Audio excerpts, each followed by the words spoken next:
Okay guys, so India और world की energy कल के लिए, मतलब 6 अप्रैल के लिए. सो लेट्स सी सबसे पहले इंडिया के लिए 6 अप्रैल के लिए क्या मैसेज आता है.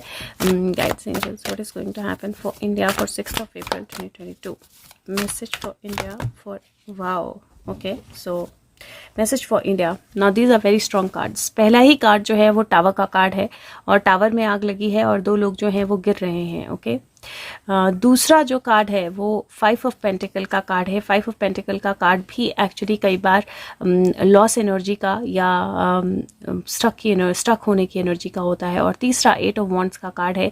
अपसाइड डाउन है, लेकिन 8 ऑफ वॉन्ड्स का कार्ड जो है वो कम्युनिकेशन का कार्ड है. अब मुझे ऐसा लगता है कि इंडिया को लेकर कोई ऐसी कम्युनिकेशन, कोई ऐसी बात, कोई ऐसी चीज़, कोई ऐसी मैसेज, कोई ऐसी एनर्जी, कोई ऐसा फॉल, कुछ ऐसा हो सकता है जो थोड़ा सा या प्रॉब्लमेटिक हो या हर्टफुल हो या जहाँ पे हेल्प की ज़रूरत हो या किसी सिचुएशन से इंडिया को अपने आप को अलग करने की ज़रूरत हो.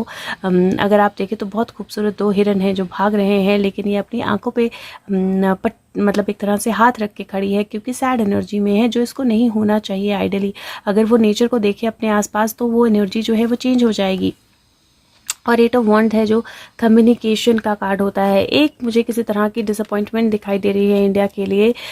कोई कम्युनिकेशन जिसका इंडिया वेट कर रही थी और ऐसा लग रहा था कि इंडिया को कि वो इंडिया के लिए फेवरेबल होगी, वो उस तरह से शायद ना हो. लेकिन ये डिसअपॉइंटमेंट फॉर एवर नहीं होगी और आई थिंक लॉन्ग टर्म इसमें से कोई ना कोई गेन निकलेगा. दूसरा मुझे ऐसा लग रहा है कि कोई नेचुरल कैलामिटी या डिज़ास्टर, किसी तरह का कोई ऐसी सिचुएशन जो है हो सकती है और जिसके लिए डेफिनेटली क्विक एक्शन की ज़रूरत होगी, बट समहाउ शायद उतना जल्दी एक्शन नहीं हो पाएगा.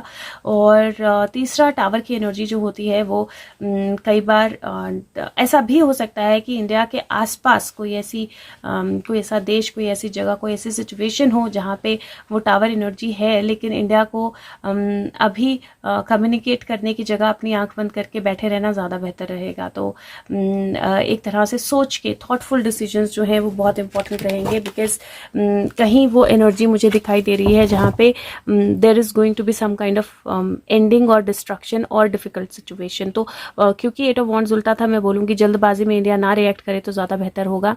16 है, 7 की एनर्जी बनती है, 5 की एनर्जी बनती है, 8 की एनर्जी बनती है. तो 7 + 5 12 होता है, 3 बनता है, 8 9 10 11, टोटल 11 की एनर्जी बनती है. डेफिनेटली डिवाइन गाइडेंस होगी इंडिया के साथ, बट इमिडिएटली रिएक्ट करना शायद सही नहीं रहेगा. Let's see one clarification. Heads angels clarification for India. Message for India clarification 6 April 2022. Clarification. Okay. 10 of cups, prince of wands. Again दोनों रिवर्स थे, तो इसीलिए थोड़ा सा ध्यान रखना ज़रूरी है इंडिया को. Not that long term issue है, लेकिन कहीं कोई ऐसा सिचुएशन, इमोशनल इशू, कोई ऐसी चीज़ हो सकती है जिसको लेकर एक्शन के लिए बोला जाएगा या इंडिया से एक्शन एक्सपेक्ट किया जाएगा. लेकिन अगर एक्शन ना किया जाए इमिडिएटली तो ज़्यादा बेहतर होगा. फिर से 10 11 की एनर्जी है, इफ़ यू सी. सो बहुत क्लियर एनर्जीज़ हैं, बहुत क्लियर एनर्जीज़ हैं. हेस्टी एक्शन या जल्दबाजी का एक्शन जो है वो हेल्पफुल नहीं होगा और इसीलिए थोड़ा सा शांत बैठे रहना किसी चीज़ के ऊपर दिखते हुए भी रिक्वायर्ड होगा. लेट्स सी वर्ल्ड के लिए क्या एनर्जी है. 6 April 2022. Guides angels, what is going to happen for world. दुनिया में क्या होने वाला है 6 अप्रैल 2022. 6 अप्रैल 2022 दुनिया में क्या होने वाला है. What do we need to know about the world and the war situation. Okay, so let me see. मुझे लगा पहले भी the card has fallen so far. Actually पहला कार्ड जो है, मुझे लगा कि एक कार्ड गिरा, लेकिन बहुत दूर गिरा था. मुझे लग रहा था कि दिखाई तो दे नहीं रहा. ओके. फर्स्ट जो एनर्जी है वो 8 ऑफ सोर्ड्स की एनर्जी है. 8 ऑफ सोर्ड्स की एनर्जी ब्लाइंड फोल्ड होने की, स्टक होने की और घिर जाने की एनर्जी होती है.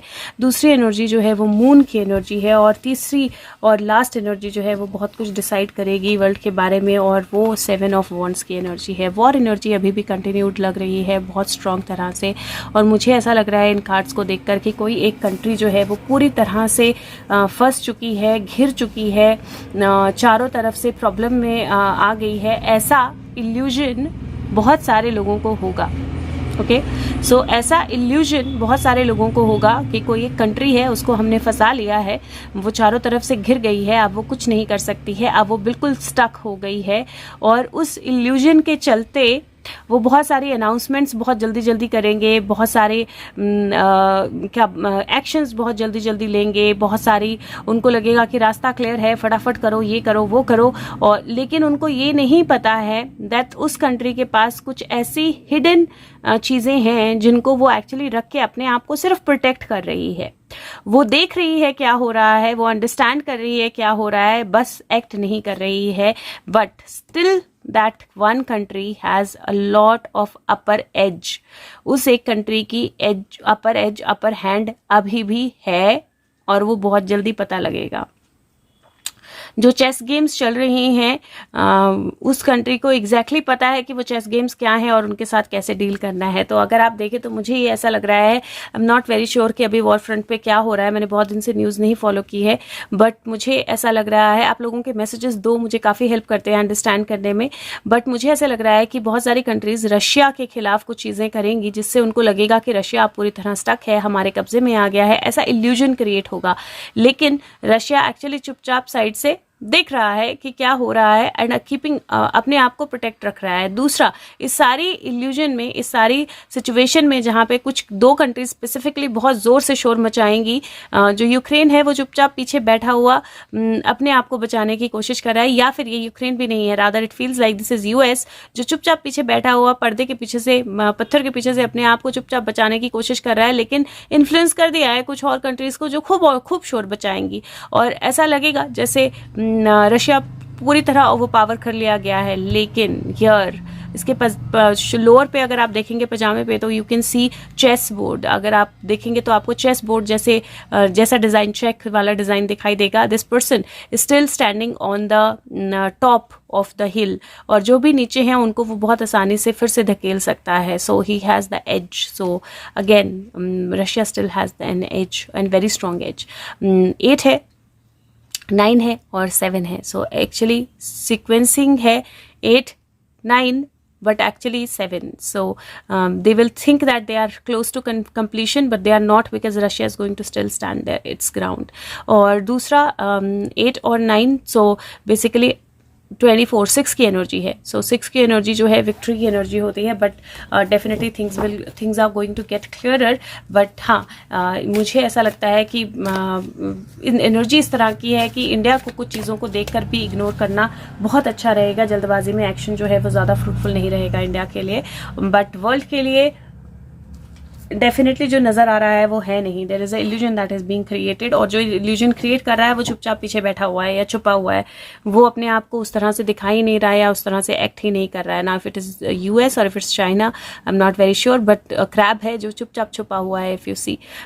ओके, सो अगर हो सके तो वीडियो को लाइक करें, सबके साथ शेयर करें, इट विल बी हेल्पफुल। और साथ में अगर आप न्यूज़ फॉलो करते हैं तो प्लीज़ फीडबैक ज़रूर दें वीडियो में कि क्या हो रहा है और कितना रेजोनेट किया कर रही हैं readings. I will be truly grateful. और अगर आप कंटिन्यू कर रहे हैं तो यू कैन कंटिन्यू। अब हम ओरेकल मैसेज, सुशांत का मैसेज और चार्म्स की बात करेंगे। So thank you so much.